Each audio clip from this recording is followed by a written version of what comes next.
Never go to that ranch, James. Promise me. My wife Carmen had always called it worthless desert land.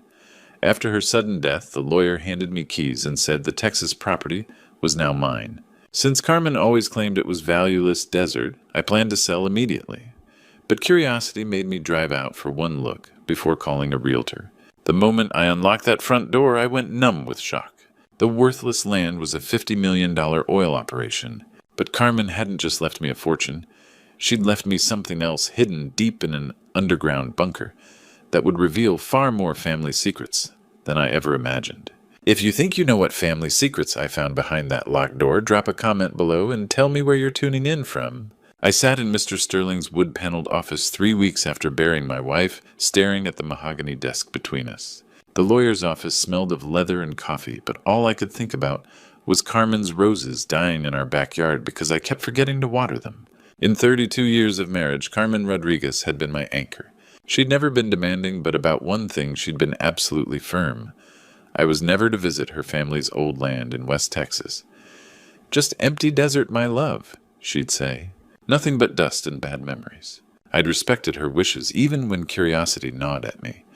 That was our way. I trusted Carmen completely. But Carmen was gone now, taken by a stroke on a Tuesday morning while watering those roses she loved. The funeral had been a blur of casseroles and condolences of my 3 children, Adrian, Diego, and Catalina, flying in from Houston, Denver, and Austin just long enough to see their mother buried in San Fernando Cemetery. Then they scattered back to their busy lives, leaving me alone with silence that felt like drowning. "Mr. Rodriguez." Sterling's voice was gentle. He was thin with silver hair and kind eyes behind wire-rimmed glasses. "I know this is difficult, but there are final matters regarding your wife's estate." Everything felt difficult these days. Getting out of bed, making coffee for one breathing without Carmen, all harder than my 2 tours in Afghanistan. Sterling slid a small wooden box across his desk. Inside lay an antique brass key attached to a longhorn keychain and a sealed envelope with my name in Carmen's precise handwriting. The same script she'd used for grocery lists and birthday cards for 3 decades. "What is this?" I asked, my voice rough. "Your wife purchased property in West Texas 3 years ago," Sterling said carefully. "According to her instructions, you were only to be informed after her passing. The deed has been transferred to your name, along with all mineral rights." The room tilted. Property Carmen never mentioned buying anything. Sterling consulted his notes. 2,500 acres in Reeves County near Pecos. It's called the Esperanza Ranch. He paused. "Mr. Rodriguez, based on recent geological surveys and current oil market conditions, we estimate the total value at approximately $50 million. The words hit like a physical blow. $50 million. Carmen, who'd clipped coupons religiously and bought generic cereal, who'd insisted we didn't need a new truck when mine hit 200,000 miles, had been sitting on a fortune without saying a word. My hands trembled as I lifted the brass key. The longhorn keychain caught the afternoon light, and I could hear Carmen's voice. "Promise me, James, never go to that ranch." But Carmen was gone, and her secrets were calling from across the Texas desert. For 32 years I'd honored her wishes about that land. For 32 years I'd trusted her judgment without question. Now holding the key to a $50 million mystery, I realized I'd never really known my wife at all. The woman who'd shared my bed, raised my children, and held my hand through every crisis had been keeping secrets that could change everything. I thought about our modest house on the south side, about the overtime shifts I'd worked to pay for the kids' college, about all the times Carmen had worried over bills while sitting on a fortune. Why had she hidden this from me? What else didn't I know? That night, I made a decision that would change everything. Tomorrow I would drive to West Texas and see what Carmen had been hiding from me for 32 years. The desert highway stretched endlessly before me, 4 hours of empty road giving me too much time to think. I'd left San Antonio before dawn, Carmen's words echoing in my memory. "Nothing but worthless desert land, my love. Just dust and memories." But if that were true, why had Sterling's surveys shown $50 million in oil deposits? The landscape around Pecos was harsh and unforgiving. Endless scrub brush and rocky outcroppings under a merciless sun. This was oil country where fortunes were made on geological gambles and families feuded over mineral rights. When I turned onto the dirt road marked Esperanza Ranch, my breath caught. This wasn't the abandoned wasteland I'd expected. A pristine gravel drive wound between maintained fence posts toward buildings that looked like a magazine spread about luxury ranches. The main house was stunning, native stone and weathered timber with a wraparound porch and large windows catching morning light. Beyond it stood a restored barn outbuildings, and in the distance oil derricks pumping steadily against the blue sky. A weathered man in his 60s emerged from the barn, wiping his hands on a rag. "You must be Mr. Rodriguez," he said, extending a calloused hand. "I'm Wade Thompson. Been managing this place for your wife for 3 years?" "3 years," I repeated, still processing what I was seeing. "Wade, I had no idea any of this existed until yesterday." His face softened. "Mrs. Rodriguez was specific about that. Said you weren't to know until after she passed." He gestured toward the house. "She spent every penny fixing this place up, turning it from a wreck into something special." As Wade led me through the property, Carmen's secret project became clear. She'd restored everything.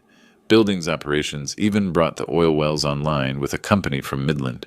The house was furnished with her impeccable taste, comfortable leather furniture and family photos I'd never seen. The oil discovery was pure luck, Wade explained as we stood looking out over the derricks. Mrs. Rodriguez bought this because it was her grandmother's homestead. The petroleum company approached her about mineral rights 2 years ago. Turned out to be one of the richest deposits in West Texas. Carmen had grown up poor daughter of migrant workers who'd scraped together enough to buy this land in the 1940s. Her family lost it during the oil bust of the 1980s, and somehow my wife had quietly bought it back. "Why didn't she tell me?" I asked. "Can't say for sure," Wade replied carefully. "But Mrs. Rodriguez talked about wanting to surprise you, having something special for the family. She was always planning, always thinking 3 steps ahead." I was still processing this when my phone rang. Adrian's name flashed on the screen, and something cold settled in my stomach. My eldest son never called unless he wanted something. "Dad," his voice was sharp businesslike. "We need to talk. Diego and I know about the ranch. We're flying in tomorrow, and we expect a full explanation." The line went dead. I stared at my phone, wondering how my sons had learned about Esperanza Ranch so quickly, and why their first instinct was confrontation rather than conversation. Wade watched me with an expression suggesting he'd dealt with difficult family situations before. "Your boys?" I nodded, already dreading tomorrow. Carmen had kept this place secret for 3 years, but somehow less than 24 hours after I'd learned about it myself, my sons were making demands. The Texas sun beat down mercilessly as I stood on my wife's secret ranch, holding the key to a $50 million mystery, and facing the reality that my children saw dollar signs where I saw Carmen's final gift. They descended on the ranch like vultures arriving in a black rental SUV that kicked up dust clouds. My sons, who hadn't visited once since their mother's funeral, had coordinated overnight flights from Houston and Denver. Adrian stepped out first, his expensive suit absurd against the Texas landscape. At 32, he'd inherited Carmen's intelligence, but none of her warmth. Diego followed, 29 and soft from too many business lunches. Both carried themselves with entitled swagger. Catalina arrived separately, in her Honda Civic, from Austin. At 26, she still had Carmen's gentle eyes, though today they were clouded with confusion. She'd always been our peacemaker. Dad. Adrian's greeting was curt. He'd brought his own lawyer, a thin man who looked uncomfortable. "We need to discuss this situation." "What situation?" I asked. "Don't play dumb," Diego interjected. $50 million, Dad. Mom sat on $50 million and never told us. Wade emerged from the barn, saw the family gathering, and quietly retreated. "Your mother had her reasons," I said carefully. "Her reasons for what? For making you sole beneficiary, while cutting her children out?" Adrian's laugh was cold. "For hiding the biggest windfall this family's ever seen?" "She didn't cut anyone out. This was her family's land. Money that should have secured our futures," Diego interrupted.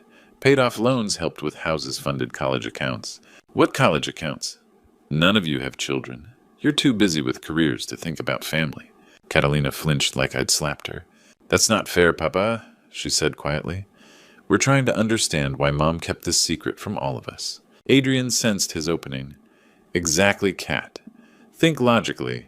Dad had to know. Married couples don't hide $50 million purchases.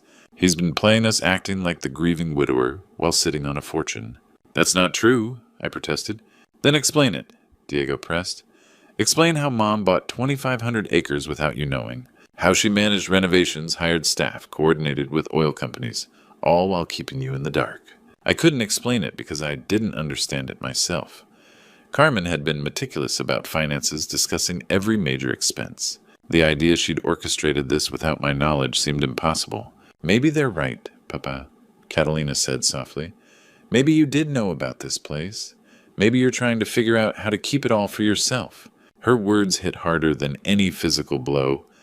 My daughter, who'd once crawled into my lap during thunderstorms, was looking at me like a stranger, like I was the kind of man who'd lie to his children about their mother's legacy. Cat. I started, but she was already turning away, walking toward her brothers with defeated posture. Adrian's satisfied smile told me everything. This wasn't about understanding Carmen's choices or honoring her memory. This was about money, pure and simple, and my sons had just turned my daughter into their weapon against me. The desert wind howled across the ranch as I watched my family splinter into pieces, each of us standing on different sides of a chasm that $50 million had carved between us. Wade found me sitting in Carmen's office at midnight, staring at her desk as if it might reveal the secrets my wife had taken to her grave. The house felt impossibly quiet. After the day's confrontation, every sound amplified by my children's accusations. "Can't sleep either," Wade asked, settling into the leather chair across from me. "Mrs. Rodriguez used to sit right there when she was working late, always planning something. Planning what and why keep me in the dark." Wade studied me, then walked to the bookshelf behind Carmen's desk. His fingers traced along leather spines until he found a slim volume of Emily Dickinson poems Carmen had treasured since college. "She told me if you ever seemed lost, really lost, I should show you this." He pulled the book forward, and I heard a soft click. A section of bookshelf swung inward, revealing a narrow staircase leading into darkness. "Jesus Christ," I breathed. "Mrs. Rodriguez had this built during renovations," Wade explained, flicking on lights that illuminated a spacious room below. "Said every ranch house needed a storm cellar, but this was something else." The hidden room looked like something from a spy movie. Multiple monitors lined one wall, connected to sophisticated computer systems. Filing cabinets stood along another wall, and in the center sat a leather chair facing the largest screen. But what caught my attention were hundreds of video files displayed on the monitor. Day 1 for James, when he's ready. Day 30, about the boys. Day 100, the truth about the money. 365 files total, one for every day following Carmen's death. "She made videos," I whispered. "Started recording 6 months before she passed," Wade said. "Spent hours down here talking to that camera like you were sitting right there." With trembling hands, I clicked the first file. The screen filled with Carmen's face. Not the tired version from her final months, but the vibrant woman I'd fallen in love with. Her dark hair was pulled back in the simple ponytail she'd worn, gardening eyes, holding that spark of mischief that had first captured my heart. "Hello, my love," she said, her voice clear as if she were beside me. "If you're watching this, then I'm gone, and you found the ranch despite my warnings." Tears blurred my vision as she continued. "I know you're confused, probably angry, wondering why I kept this from you. The truth is, James, I bought back my grandmother's land because I discovered something about our sons that broke my heart. Something I couldn't tell you while alive because I needed to protect our family first." Carmen's expression grew serious. "Adrian has been laundering money for a cartel operation out of Houston for 2 years. Diego has been running a Ponzi scheme through his energy consulting business, stealing from investors' retirement funds. I have evidence of everything, James. Bank records, recorded conversations, documentation that could send both boys to federal prison for decades." My world tilted. My sons, successful, educated men I'd raised to value honesty, were criminals. I bought this ranch with money from my grandmother's jewelry pieces I'd kept hidden since she died. I wanted to create something clean for our family, something built on love instead of lies. But I knew someday our sons' crimes would catch up with them, and we'd need leverage to protect Catalina and ourselves. Carmen leaned closer to the camera, her voice dropping to the intimate tone she'd used during our most private conversations. "There's one more secret about Diego that will break your heart, my love. But first you need to see all the evidence I've gathered." Following Carmen's video instructions, Wade led me to the old barn, our flashlights cutting through darkness. The structure looked weathered and abandoned, but Wade's confident stride suggested otherwise. "Mrs. Rodriguez was clever," he said, pulling aside a loose board near the back wall. "Anyone snooping would see nothing but an old barn. The hidden panel revealed a steel door with an electronic keypad. Wade punched in Carmen's birthday and the lock clicked open. Beyond lay concrete stairs descending into what could only be described as a professional bunker. She had this built during renovations, Wade explained as fluorescent lights flickered on. Told contractors it was a tornado shelter, but she installed power ventilation and internet that would make the FBI jealous. The underground room was larger than Carmen's office with industrial shelving and sophisticated computers. But what dominated the space was a massive evidence board covering one wall. Photographs, documents, timeline charts, and red string connecting elements like a detective show. How long was she working on this, I asked. 3 years. Started right after she bought the ranch. Said she'd stumbled onto something that made her sick about the boys. The evidence was meticulously organized. Adrian's section showed bank records from accounts I'd never heard of, photographs of him meeting known criminals, and transcripts of recorded conversations discussing money transfers and cleaning operations. Millions of dollars flowing through shell companies and offshore accounts. Diego's section was equally damning.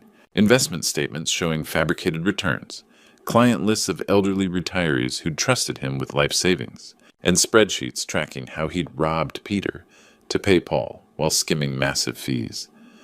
The Ponzi scheme had been running 18 months and was collapsing. She recorded phone calls, I asked, examining a transcript. Had help from a private investigator out of Dallas, Wade said. Former FBI guy who specialized in white-collar crime. Carmen paid him to document everything legally. As I continued examining evidence, a medical file caught my attention. Diego's name was on the tab along with records from Houston hospitals and specialists. The diagnosis was clear chronic kidney disease, stage 4, progressing rapidly toward complete renal failure. He's dying, I whispered. Mrs. Rodriguez found out 6 months ago. Wade confirmed. Diego had been hiding it, probably didn't want to appear weak to investors. But Carmen knew the signs from when her father went through it. The medical reports painted a grim picture. Diego would need a transplant within the year, possibly sooner. Best matches typically came from immediate family. Carmen had been tested and found compatible, but she'd never told anyone. She was going to save him, I realized, even knowing what he'd done. Wade nodded. That's who she was. But then the stroke took her, and now I stared at the medical files, understanding dawning. Diego's crimes weren't just greed. They were desperation. A dying man trying to secure money for his family before his body failed. It didn't excuse what he'd done, but it explained the urgency. The meeting was set for Monday morning. Adrian and Diego arrived with their lawyers, confident they would walk away with millions. They'd convinced Catalina to drive up from Austin again, her presence clearly intended as emotional leverage against me. I sat at the head of the conference table in the ranch's dining room, which Wade had transformed into a professional meeting space. Across from me, representatives from Lone Star Energy waited with contracts and geological surveys spread before them. Dad, Adrian began, his voice condescending. Our proposal is simple. A 3-way split of all assets with professional management for maximum returns. Diego nodded, pulling out financial projections. I've run the numbers. We're looking at generational wealth, trust funds, debt payoffs, maybe a family foundation in Mom's name. The irony of Diego discussing trust funds while running a Ponzi scheme wasn't lost on me, but I kept my expression neutral. That sounds reasonable, I said calmly. But before we decide, I think our partners should know exactly who they'd be working with. I slid a thick manila folder to Tom Brennan, Lone Star's regional director. Financial records for both my sons going back 3 years. Thought you might want to review them before any long-term agreements. Adrian's smile faltered as Brennan opened the folder. Bank statements, transaction records, recorded conversations. Everything Carmen had documented about their crimes. What the hell is this? Adrian demanded. Evidence, I replied. Evidence that my eldest son has been laundering money for a Mexican cartel using his law practice as a front. And evidence that Diego has been operating a Ponzi scheme defrauding elderly investors. The room fell silent except for pages turning. Brennan's expression grew increasingly grim. These are serious allegations, Diego said, voice shaking. Dad, you can't believe... I believe what the evidence shows... I interrupted. Phone records, bank transfers, witness statements. Your mother spent 3 years building an airtight case. Catalina stared at her brothers in shock. Is this true, Adrian, Diego? Their silence was more damning than any confession.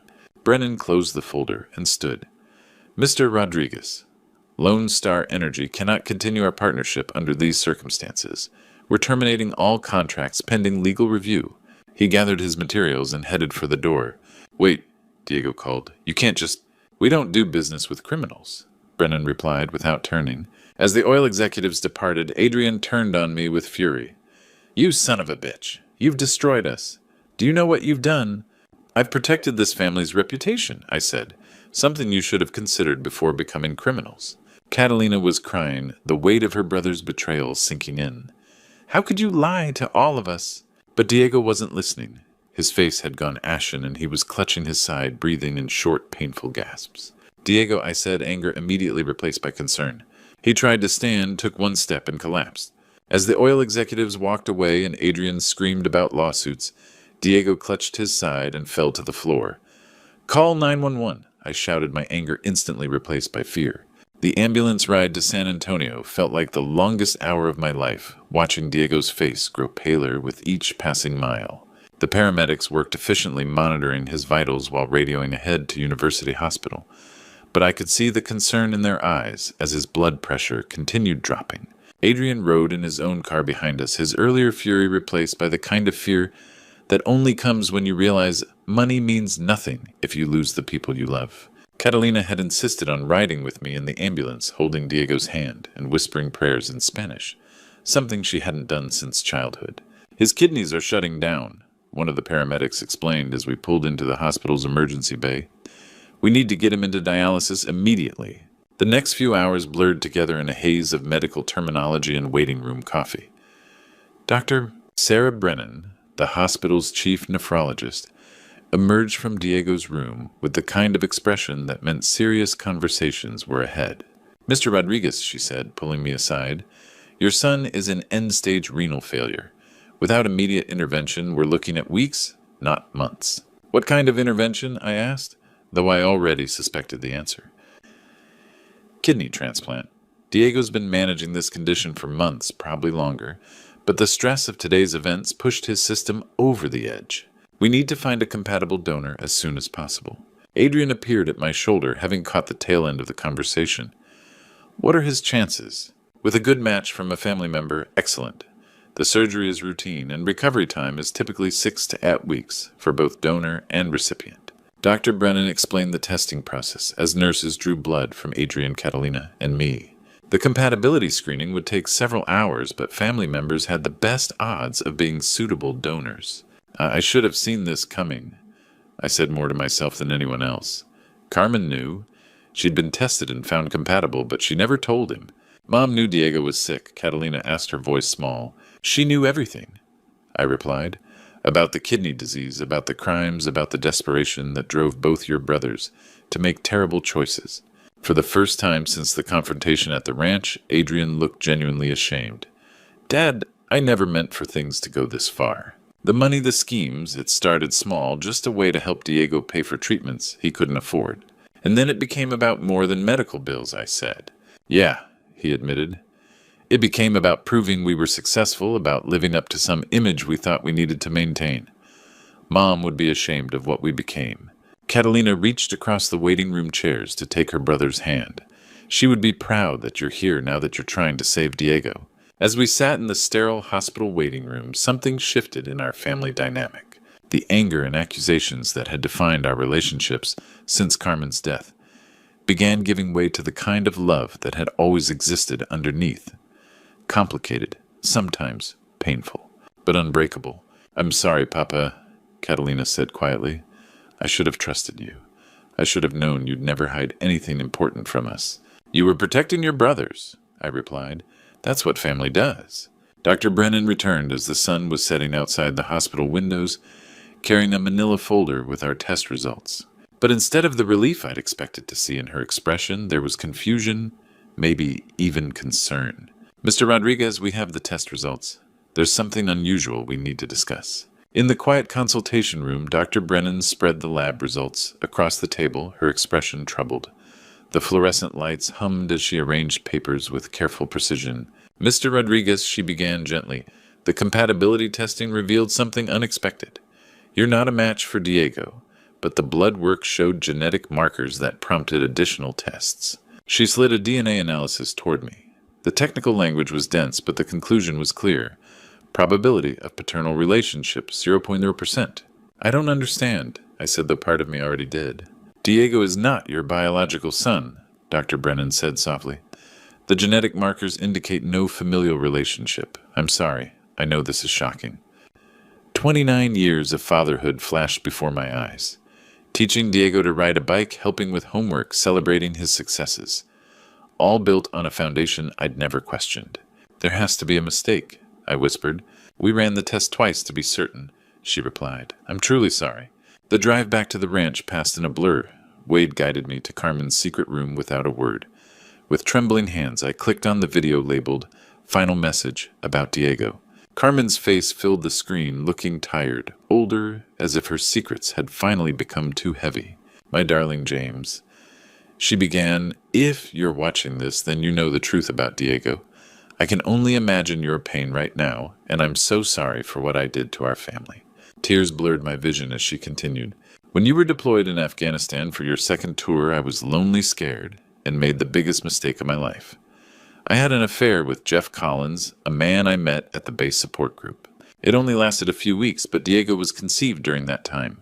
I felt like I'd been punched in the stomach. My wife, my Carmen, had betrayed me while I was serving our country. I wanted to tell you when you came home, but when I saw you hold Diego for the first time, saw the love in your eyes, I couldn't destroy that. You became his father in every way that mattered, James. You raised him, loved him, shaped him into the man he became. Carmen's voice broke with emotion. I kept Jeff's contact information all these years through a private investigator. He moved to El Paso, became a construction foreman, married, had other children. He never knew about Diego, but when I learned about the kidney disease, I had him tested secretly. He's a match, James. Her voice dropped to a whisper. The ranch, the oil money. It was my way of trying to make amends for the lie I've lived for 29 years. I wanted to give you something valuable, something that would secure your future, because I knew someday the truth would come out, and you might never forgive me.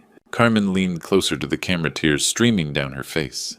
Jeff Collins lives in El Paso. He's a good man who made a mistake with a married woman 30 years ago. The private investigator's contact is in the blue folder.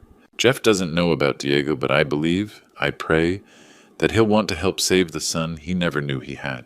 The screen went dark, leaving me with a truth that had shattered everything I thought I knew about my marriage, my family, and my life.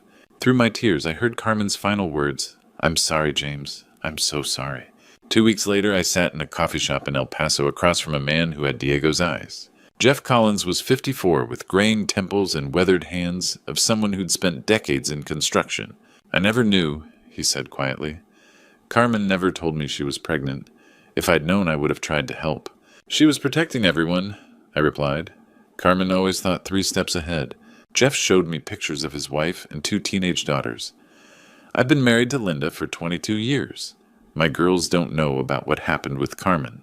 But when you told me about Diego needing a kidney, I knew I had to help. The compatibility testing at El Paso General took 3 days.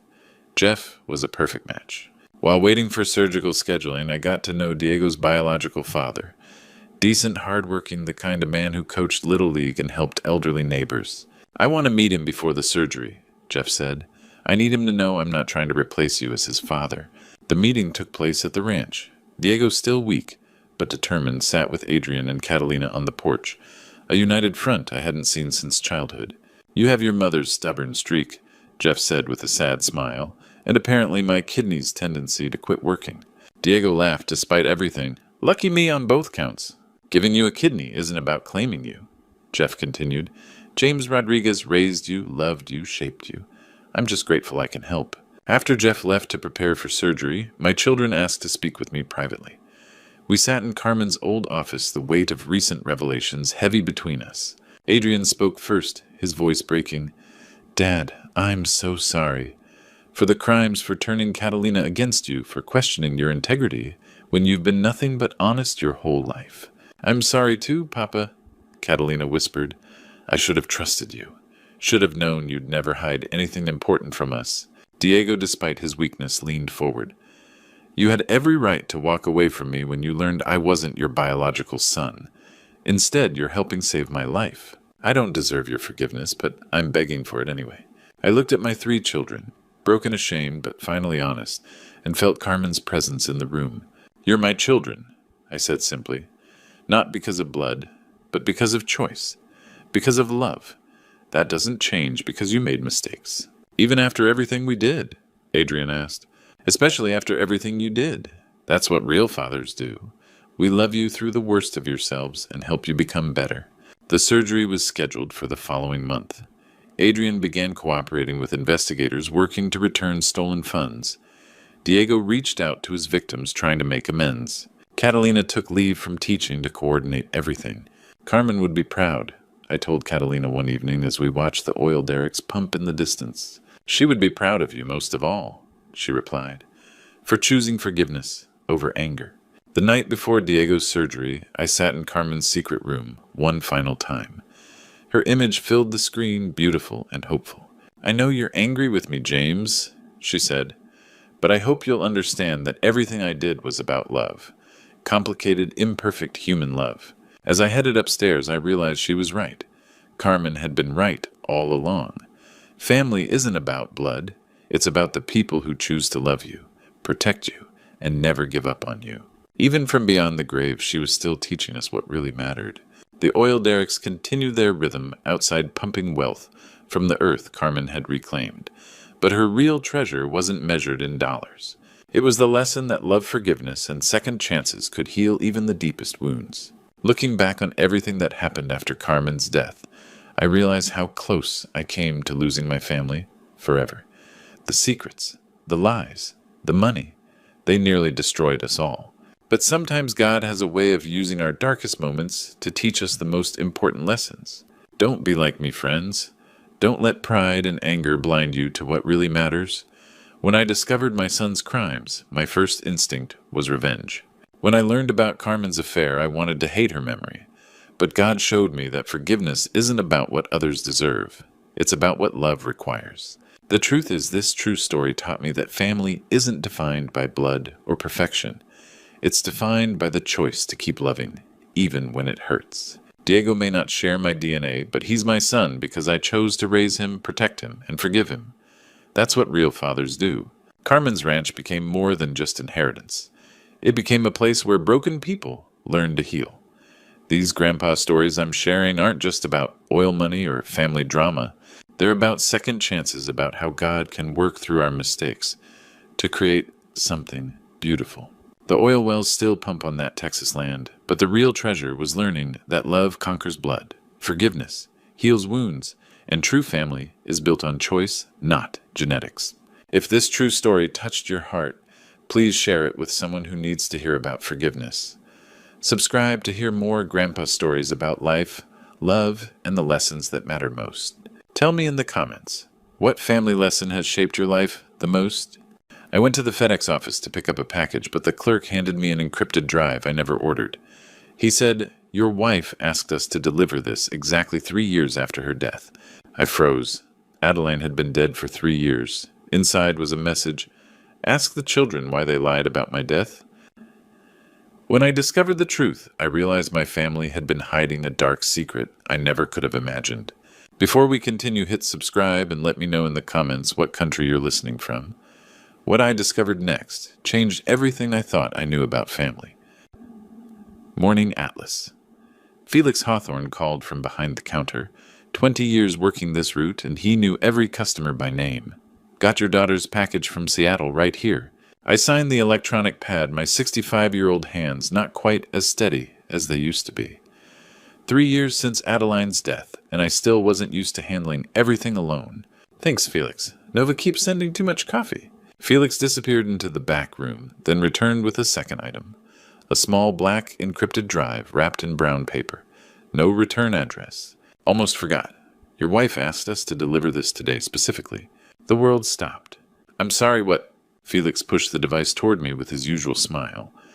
"Adeline dropped this off about 3 years back. Said to hold it until November 8th and give it to you personally. Today's the 8th. My keys slipped from my fingers, clattering on the floor. "Felix, Adeline has been dead for 3 years. His smile froze.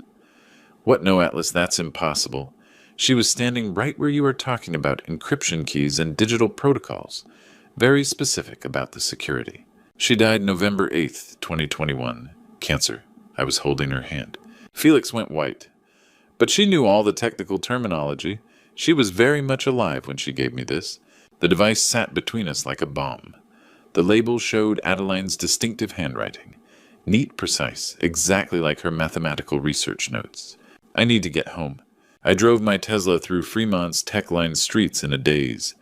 Every routine landmark felt foreign now. Inside our smart home, I locked the door and sat at the computer setup Adeline and I had built together during Silicon Valley's early days. The encrypted drive required a password. I tried anniversaries, birthdays. Nothing worked. Then I remembered something Adeline used to say, "The most important truths are hidden in plain sight, Atlas." I typed our home address. The drive unlocked. A single folder appeared, the truth about our family. My cursor hovered over it. Opening this would change everything. But Adeline had trusted me with whatever she'd discovered. I clicked. Inside was an audio file, "Start Here, My Love." Adeline's voice filled the room clear as if she were beside me. "Atlas, if you're listening to this, then I am truly gone, and enough time has passed for you to handle what I need to tell you. I'm sorry for the shock this must cause. I arranged this delivery through Felix because I knew he'd remember me and confirm my identity.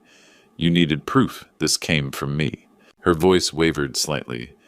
"On this drive is everything I discovered in the months before my death. I should have told you then, but I was trying to protect you. Now, protection requires knowledge." A pause. I could hear her taking a shaky breath. "Ask the children why they lied about my death. The answer's on this drive, but prepare yourself, my love. What you find will change everything you believe about our family." Another pause longer this time. "Orion and Nova did what they did to keep you safe. But in doing so, they put themselves in a position I fear they cannot escape from alone. Trust no one until you understand. Not the police, not our lawyer, not even our children. Not at first." Her voice broke slightly. "You are stronger than you know, Atlas. You always have been. The encryption key for the main files is our first dance song, 'I Love You Forever.'" The recording ended. I sat in the silence of our office, staring at the drive that contained secrets my dead wife had hidden from me. Secrets about our children. Secrets that had apparently gotten her killed. Because if Adeline had arranged this delivery 3 years ago and she'd mentioned the months before my death, then she'd known she was going to die. The answer to my question sat right there in front of me. A folder labeled Financial Evidence. My hands trembled as I opened it. Whatever Adeline had discovered about our family was apparently worth documenting with the precision of a federal investigation. The first audio file was dated 6 months before her death. "Atlas, I need you to understand what I've found about Orion's sudden success." Her voice was steady but strained. "That AI startup he told us about, the one that made him rich overnight, I ran the numbers. The company barely exists, but $89 million has moved through cryptocurrency exchanges using shell companies registered to our home address." Our address. Someone had been using our home as a front for massive financial fraud. Bank records filled my screen, statements showing systematic withdrawals from my retirement fund transfers. I'd never authorized digital signatures that looked like mine but weren't. The dates matched Orion's lifestyle changes perfectly. The house in Los Altos Hills, the expensive cars, Reina's designer, everything. An email chain made my stomach drop. From omeridianatechventures.com to Reina, meridian@gmail.com. tgrimmyadvancedtech.corp. Dad's getting suspicious about the retirement account. We need to accelerate the timeline. Reply from tgrimadvancedtech.corp. Handle your father. Reina knows what to do if he becomes a problem. Reply from ReinaMeridian@gmail.com. Don't worry about Atlas. Mom's the real threat. She's been asking too many questions. Mom's the real threat. They'd been planning this. My son, my daughter-in-law, and someone called TG, who apparently ran the whole operation. And Adeline had gotten too close to the truth. The final audio file was dated 2 weeks before her death. Adeline's voice was weaker now, frightened. "I confronted Orion yesterday, showed him the evidence. He didn't deny it, just said it had gotten out of hand. But then he said something that terrified me. The TG wouldn't let him stop, now that they were in too deep." Her voice dropped to a whisper. "My cancer medication tastes different lately, Atlas. The pills Orion picks up from the pharmacy for me. I'm getting sicker faster than the doctors predicted. I think someone's been tampering with them. The cancer medication. Orion had insisted on handling all her prescriptions, said it was the least he could do to help. If something happens to me, you'll know it wasn't the cancer. Protect Nova. She doesn't know anything. But Atlas, whatever you do, don't trust Orion. Our son isn't who we thought he was. The recording ended. I sat in the darkness, the weight of betrayal crushing me. The boy I'd raised, taught to code, been so proud of. He'd been systematically stealing from me while poisoning his own mother. $89 million. My retirement fund. Adeline's life. All sacrificed for whatever scheme this TG person was running. Outside car doors slammed shut.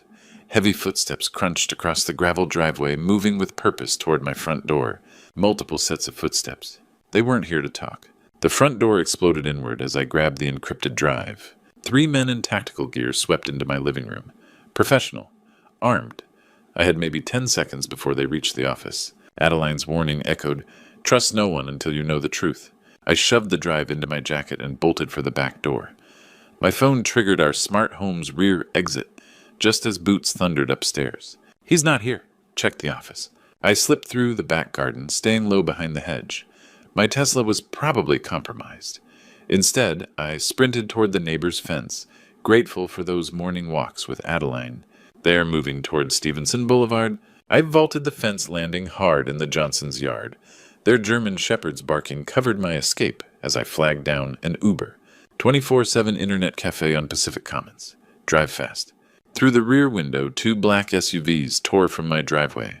They'd searched systematically, but wouldn't expect me to go deeper into the tech district. The cafe was perfect. Anonymous, crowded. I paid for a back corner station and immediately started uploading Adeline's files. Google Drive, Dropbox, iCloud, my old university server. If they wanted this evidence, they'd have to find it everywhere. "Excuse me, sir." The manager approached nervously. "Some men outside are asking about you." They showed badges. Badges. Of course, TG's operation had law enforcement credentials. "Is there a back exit?" "Through the kitchen." I was already moving. The kitchen led to a service alley connecting to Pacific Commons Shopping Center. From there, I could blend into the evening crowd of tech workers. But I needed height, perspective. The parking garage across from the Apple store rose 6 stories. From the top level, I could see the whole district. 4 SUVs, at least 12 men. They had the cafe surrounded, expanding their search grid. I was trapped. Then I noticed the security camera mounted on the northeast corner. Red recording light blinking steadily. If something happened here, there'd be evidence. These people operated in shadows. They wouldn't risk exposure. I walked directly under the camera and waited. 5 minutes later, the SUVs pulled away. My phone buzzed. Dad, are you okay? I heard about a break-in at the house." Orion. The same voice that used to call from college needing coding help. The same voice that had thanked me at his wedding. The same voice planning my death in those emails. "I'm fine, son. Just shaken up. Where did you hear about it?" "It's all over the neighborhood app. This is serious. You can't stay at the house. Come stay with Raina and me until police figure out what happened." "The police? Right. Probably on TG's payroll, too." "That's thoughtful. Let me grab a few things first." "No, Dad. Don't go back there. It's not safe. I'm sending a car for you right now." "What's your location?" He was trying to find me. The concerned son act was perfect, but I could hear something else underneath. Urgency. Desperation. Fear. "I'll call you back. I need to think." I ended the call and stared at the phone. My own son was hunting me. The boy I'd taught to code was using every digital tool at his disposal to track me down. But he'd forgotten something important about his old man. I'd been writing algorithms since before he was born. Time to remind him who taught him everything he knew. My son's voice sounded concerned, but I had learned not to trust anyone.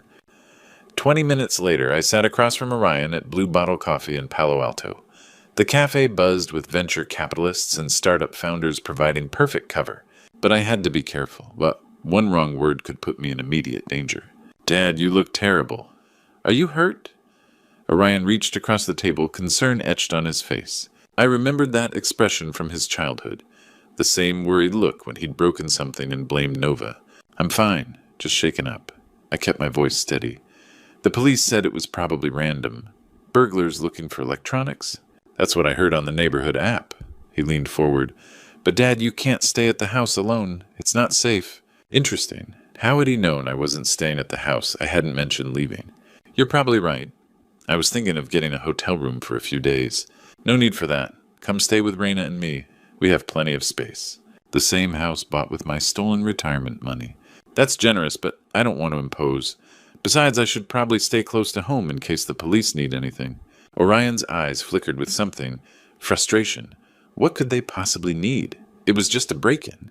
Well, they asked about Mom's old research files. Apparently, the burglars spent a lot of time in the office.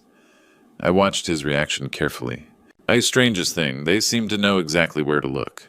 His coffee cup rattled slightly against the saucer. Mom's research. Why would burglars care about mathematical theorems? That's what I wondered. Unless... I paused as if a thought just occurred to me. Unless someone told them those files contained something valuable. Dad, you're being paranoid. Am I, because the police mentioned something interesting? They said this kind of targeted search usually means inside information. I kept my tone conversational, concerned father seeking advice from successful son. Orion shifted in his chair. Inside information from who? Someone who knew the house layout, knew where Mom kept her important documents. I sipped my coffee casually. Someone who had access. Dad, you're scaring yourself. Why don't we go back to my place? Raina's making dinner. He was trying to get me isolated, away from public spaces. Actually, I should probably check on Nova first. Make sure she knows what happened. I pulled out my phone. I'll call her now. No. Orion's hand shot across the table, stopping me. I mean, she's probably at work. Time difference and all. Maybe wait until tonight. Why wouldn't he want me calling Nova? That's when I noticed his other hand. He'd been texting someone under the table. His thumb moved frantically across the screen. You know what, son? You're right. I am being paranoid. I stood up slowly. Thanks for the coffee. I think I'll head to that hotel after all. Which hotel? I should know where you're staying. I'll figure it out. Probably something near the airport. As I walked toward the exit, I caught Orion's reflection in the window. He was still texting, his face tight with concentration. I'd almost reached my car when I heard her voice. Hello, Atlas. Raina stood beside a black Mercedes, her smile cold as Silicon Valley fog. She was dressed in expensive business attire, every inch the successful tech executive. We need to talk.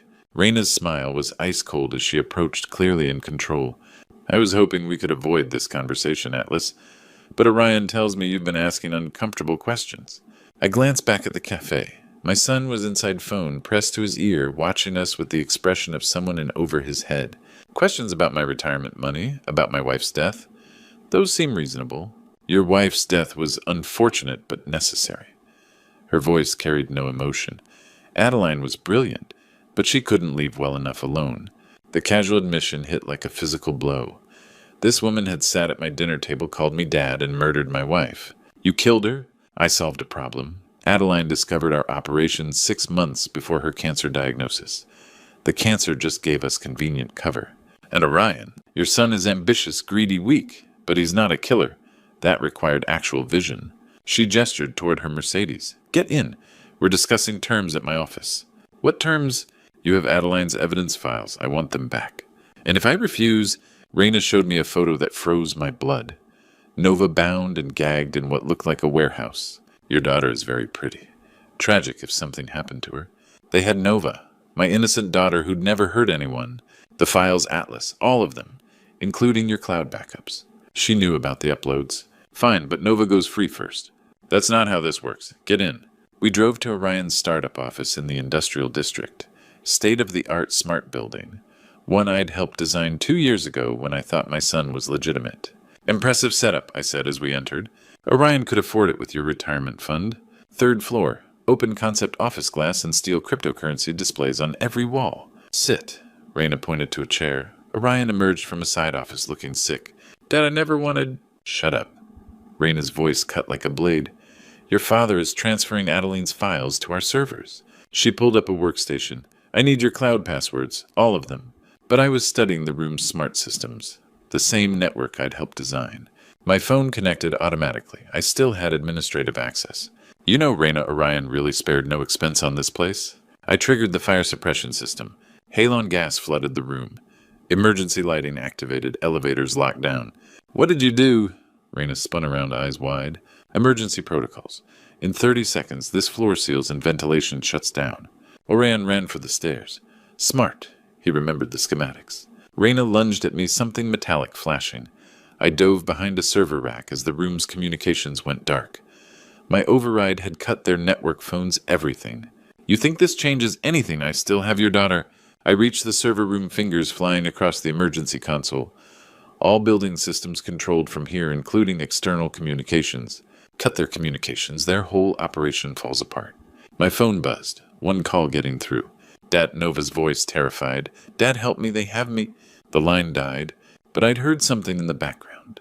Something that told me exactly where they were keeping her. I had to find help, but Adeline's warning echoed trust no one. But hiding in that server room, I remembered something else from her recordings. There are still good cops, Atlas. Find Detective Sage Hunter. 20 minutes later, I sat in a secure room at the FBI field office. The background noise from Nova's call had been crucial. The distinctive Bay Bridge foghorn. They were holding her near the waterfront. Mr. Meridian, we've been hoping you'd contact us. Detective Hunter had sharp eyes and the steady presence of someone you'd want in a crisis. You know about Raina. We've been investigating Thaddeus Grimm for 3 years. Agent Cypher Kane spread files across the table. Your son's startup is just one piece of a larger operation. Grimm runs Advanced Tech Corporation, Hunter explained. Surface-level legitimate venture capital. Underneath, money laundering using Silicon Valley startups as fronts. Your son's company was perfect, young, desperate for funding. And Raina Castellano, her real name.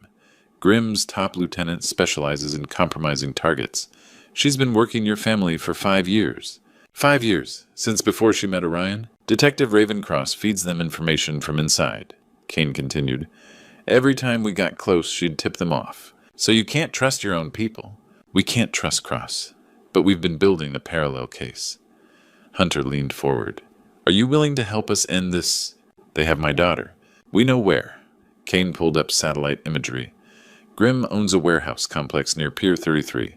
Tech equipment storage officially. Sensitive operations unofficially. The building looked like a fortress. Raina will want an exchange. Your evidence for Nova's life. We can use that. You want me to walk into a trap. A trap we control. But we need inside information, building layouts, security systems. I thought about the integrated systems I'd designed throughout Silicon Valley. I can help with that? Good. Because we have another problem. Hunter's expression darkened. They're moving operations tonight. If we don't act in the next few hours, Grimm's entire network disappears. What about Nova? If they're running, they won't leave witnesses. Ice water in my veins. My daughter wasn't just kidnapped. She was on borrowed time. What do you need? Everything about their technology, security, psychology. Raina thinks she's smarter than everyone. That's her weakness. And Grimm. He trusts Raina completely. Doesn't know she's been skimming from the operation building her own nest egg. Hunter checked his watch. 2 hours before they start moving assets. If we're saving Nova and taking down this network, it's tonight. Then let's go. Orion's house looked peaceful from the outside, but I knew it was a fortress. The Los Altos Hills mansion sat behind electronic gates, every inch the Silicon Valley success story. State-of-the-art security AI systems, motion sensors that could detect movement at 50 yards. But I'd helped design some of those systems. Remember, we go in quiet, Agent Kane whispered through my earpiece. FBI tactical is positioned, but we need Nova safe first. I studied the building from across the street.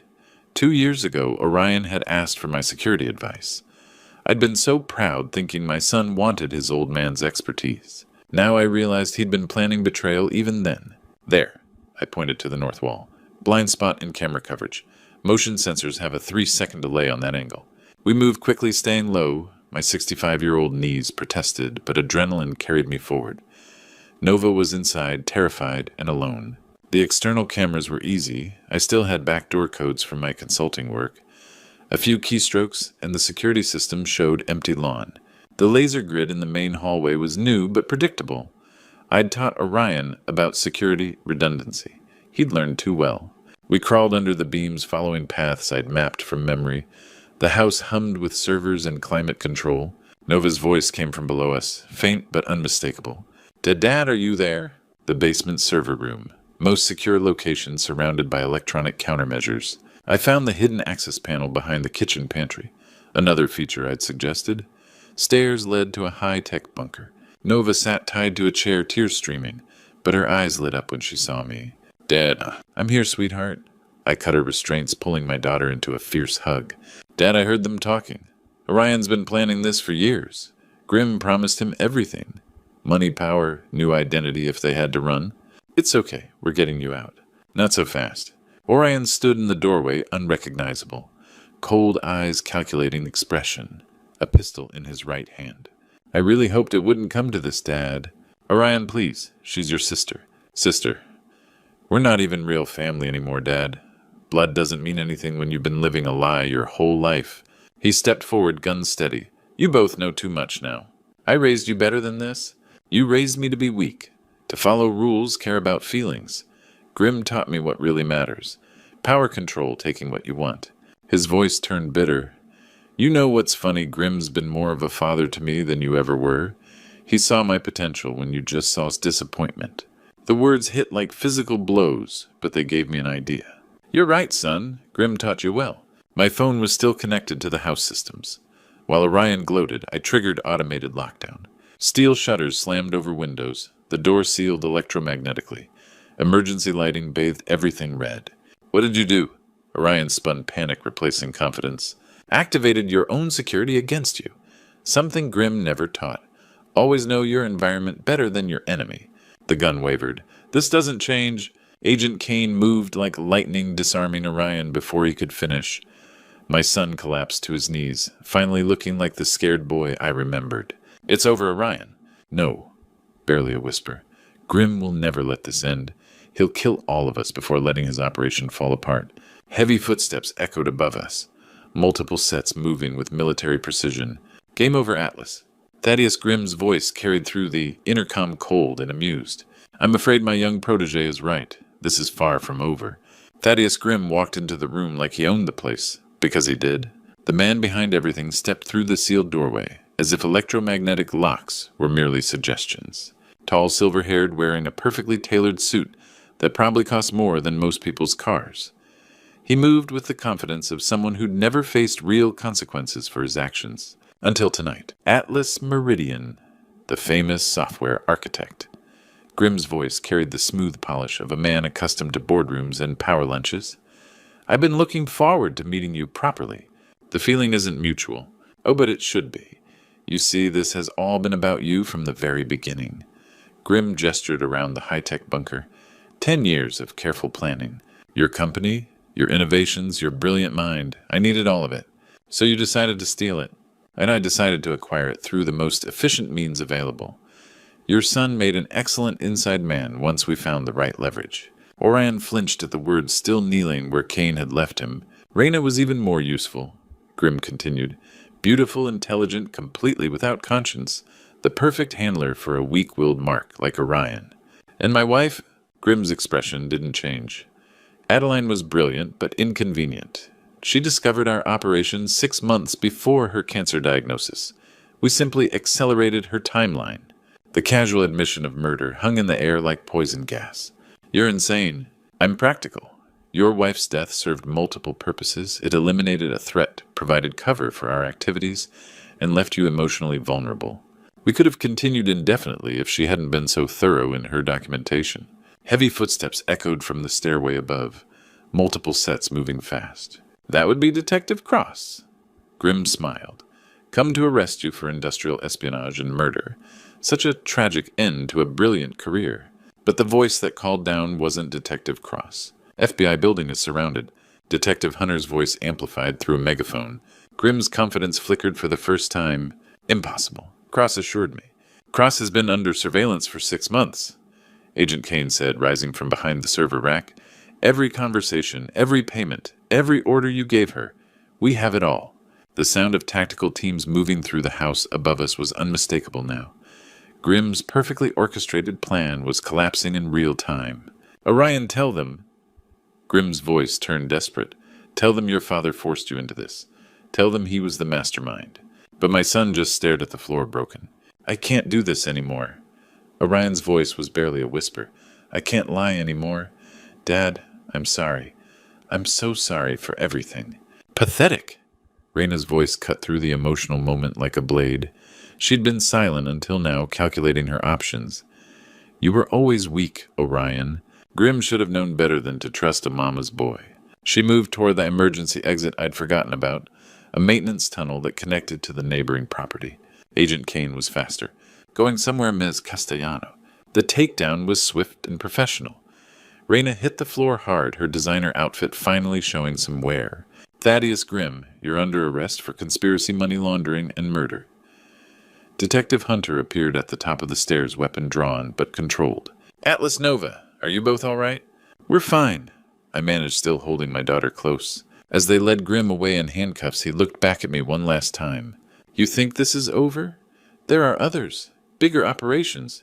You've won a battle, not the war. Maybe, but I've won the only battle that matters to me.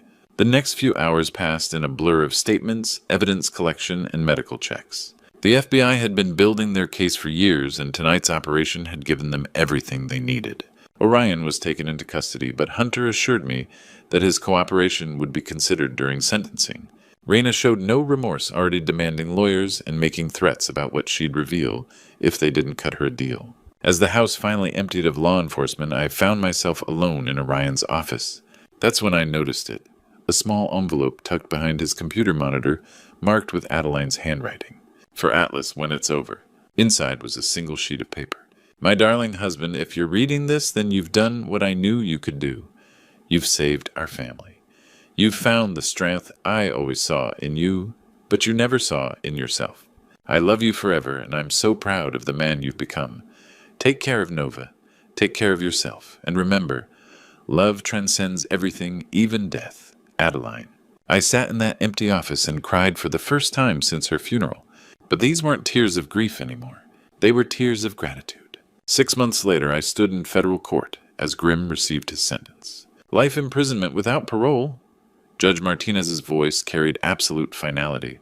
The man who'd murdered my wife and corrupted my son finally faced justice. Raina got 25 years, showing no remorse even in shackles. Orion received 15 years reduced for cooperation. When they read his sentence, he looked at me across the courtroom, frightened, ashamed, but finally honest. I nodded to him. Not forgiveness yet, but a beginning. The $89 million recovered went back to defrauded investors. I donated my portion to a foundation educating seniors about financial fraud and cybersecurity. If Adeline's death was going to mean something, it had to protect other families. Nova moved back to California, taking a cybersecurity job in San Francisco. We had dinner every Sunday now, sharing stories about her mother, rebuilding trust that Orion's betrayal had damaged. Do you think Mom knew what was going to happen? Nova asked one evening. I thought about Adeline's final message, her careful arrangements to protect us even after death. Your mother understood that love isn't just emotion. It's choosing someone else's well-being above your own every single day. I started teaching cybersecurity at the local senior center.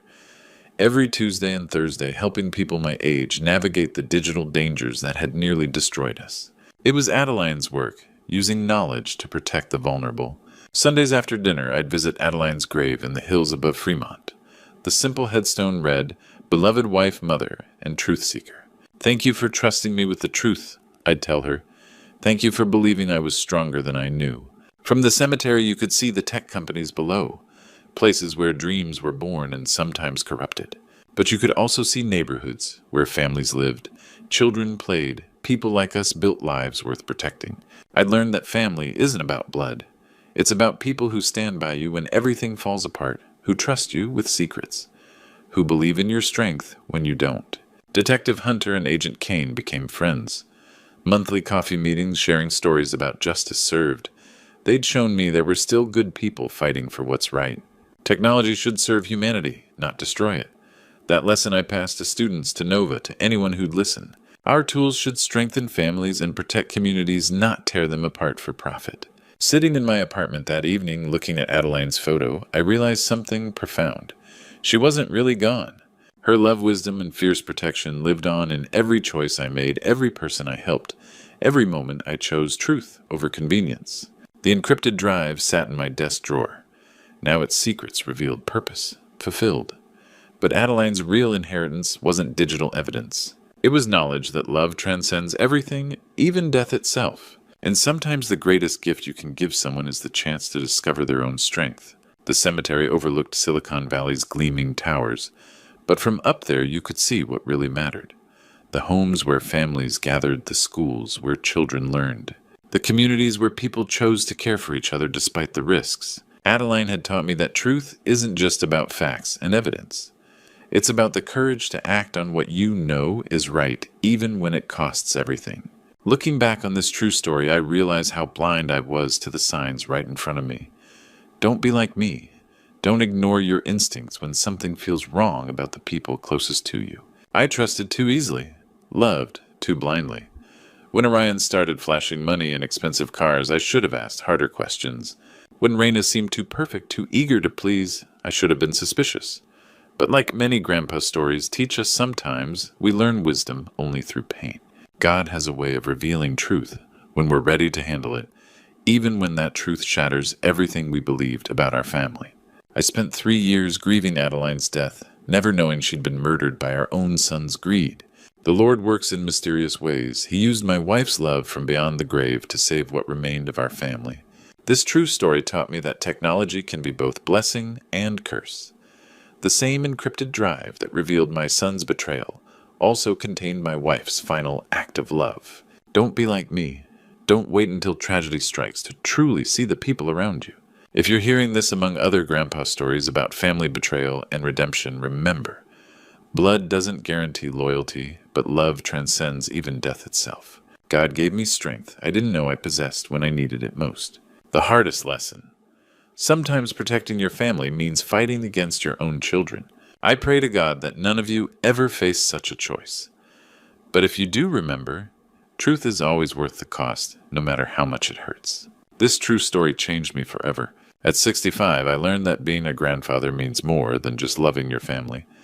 It means having the courage to hold them accountable when they lose their way. Don't be like me. Don't let blind love make you an accomplice to evil, even when that evil wears the face of someone you raised. What would you have done in my situation? Share your thoughts in the comments below. If this story touched your heart, please share it with others who might need to hear it. And don't forget to subscribe to our channel for more powerful grandpa stories that remind us what really matters in life.